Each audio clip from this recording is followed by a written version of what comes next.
Magandang araw sa ating lahat. Ngayong araw na ito ay exam ng aming awesome boy sa kanilang school. At habang naghahanda ako ng pagkain namin na magluluto ako ng tofu at nilagyan ko ng toge, na ihanda ko na din ang mga baon ng aking mag-ama, ay sasagutin ko ang isang katanungan na bakit napaka-positibo namin na sa likod ng aming journey sa aming pamilya ay nakikita pa rin ng iba yung kalakasan sa amin.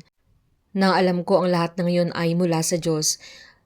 Ang isang verse na siyang nagpapalakas sa akin ay sa 2 Corinthians chapter 12 verse 9, "My grace is sufficient for you, for my power is made perfect in weakness." Sa aming autism journey, alam ko at naniniwala ako na nanggagaling sa Diyos ang aming kalakasan.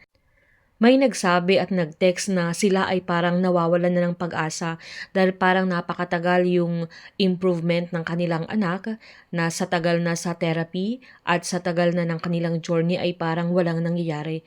Pero sa mga kapwa ko magulang, alam ko lahat tayo ay dumadaan sa unique journey ng pagiging parent ng isang autistic child. May mga araw na puno ng joy kasi nakikita natin yung progress nila. Pero totoo rin may mga araw na puno ng iyak at tanong na, "Lord, hanggang kailan at bakit kami?" Pero ang kagandahan sa salita ng Diyos ay hindi sayang kahit sa mga season na may pain dahil may dahilan, may purpose at may kasamang biyaya ang bawat hakbang. Every journey is unique, pero tandaan natin covered tayo sa pamamagitan po ng grace ng Panginoon. Hindi natin pwedeng o-compare ang journey natin sa journey ng ibang pamilya. Yung anak nila pwedeng mabilis magsalita, pero yung sa atin pwedeng mabagal. Yung iba mabilis matuto ng skills, yung sa atin kailangan ng paulit-ulit. Pero kahit iba-iba, God's grace ay laging sapat, hindi tayo pinapabayaan. Tandaan natin that God gives grace that matches our season. Para tayong nasa marathon, hindi sprint. Iba't iba ang pace ng bawat runner pero lahat may sariling finish line. Sa dulo, hindi speed ang basihan kundi faithfulness. Sa Lamentation 3 verses 22 to 23, "The steadfast love of the Lord never ceases, His mercies never comes to an end. They are new every morning." So kung titingnan natin, weaknesses become opportunities for God's power. As parents, madalas nating maramdaman yung kahinaan. Nakakapagod, minsan nakakadepress, minsan parang walang progress. Pero dito pumapasok ang pangako ng Panginoon na sabi niya, "My power is made perfect in weakness." Kapag hindi natin kaya, siya mismo ang gumagawa ng paraan. Yung mga gabi na wala kang tulog kasi nagme-meltdown ng anak mo, yung araw na hindi ka makaalis kasi kailangan mong mag-focus sa kanya, doon mismo, ramdam mo na si Lord ang naglalagay ng lakas at patience sa puso mo. Kaya tignan natin, our children are fearfully and wonderfully made. Society may see them as different, pero sa mata ng Diyos, sila ay wonderfully made. Hindi sila accident, may plano si Lord sa kanilang uniqueness. Kahit hindi sila sumusunod sa normal standards, they reflect God's creativity and purpose. Small victories are big miracles. Kung dati hindi siya makatingin sa mata pero ngayon kaya na, that's God's handiwork. Kung dati hindi siya nagsasalita pero ngayon may nasabi siyang word, answered prayer yon. Kaya lagi ko itong sinasabi, hindi aksidente na tayo ay binigyan ng anak na may autism. May plano si Lord, hindi lang para sa anak natin, kundi para sa atin bilang mga magulang. Yung journey natin ay nagiging platform para makita ng ibang tao ang faithfulness ng Diyos. Ang ating patience, resilience at faith ay nagiging living testimony para tayong clay sa kamay ng potter. Yung challenges na ito ay hugis ng Diyos para maging mas matatag, mas mapagmahal at mas dependent sa Kanya. Kaya sa mga kapwa ko magulang, autism parenting is not an easy road. Pero hindi rin ito road na nilalakaran nating mag-isa. Ang Diyos ang kasama natin sa bawat therapy session, sa bawat breakdown, sa bawat breakthrough, sa bawat meltdown, sa bawat tantrums ng ating mga anak. Lagi nating tandaan, God's grace is sufficient kahit mahirap. God's power works best in our weakness.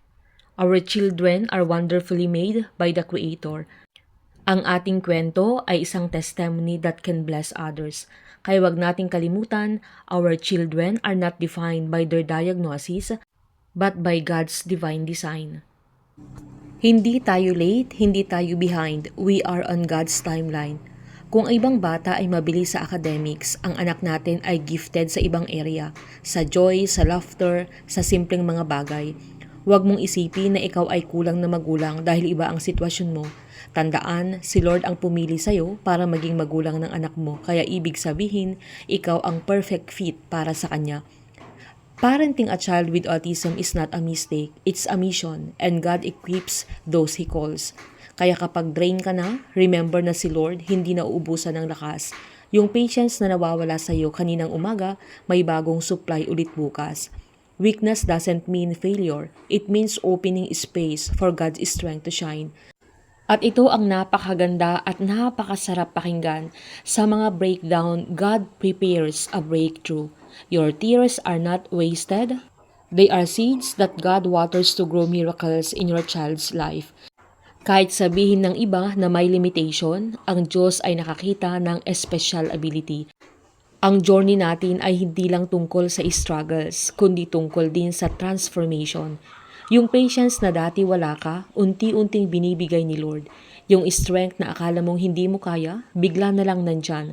Kapag nag-share tayo ng story, hindi lang natin nai-encourage ang kapwa-parents, kundi nakikita ng mundo na tunay at buhay ang Diyos. Your family's story may have broken pieces, but in God's hand, it becomes a masterpiece. Autism is not the end of the story. It's the beginning of a testimony of God's power.